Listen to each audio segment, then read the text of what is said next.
Ano yun? Ay, yung tambo daw po sabi ni nanay. Ay, oo. Pasok, Tutoy.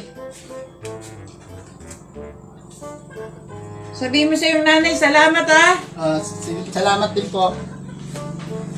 Ay, Toy. Po, Ikaw gayong ano? Pumasa ka nga lang daw at pasang-awa ka nga lang daw kaya ka pumasa?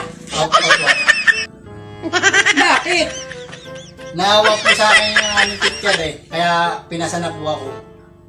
Aba ay talaga pala namang mahina ang pagkaunawa mo ano? Ay nag-aaral ka ngayon? Opo. College? Opo. Saan? Diyan lang. Ay ano kinukuha mo? Ito pong tambo.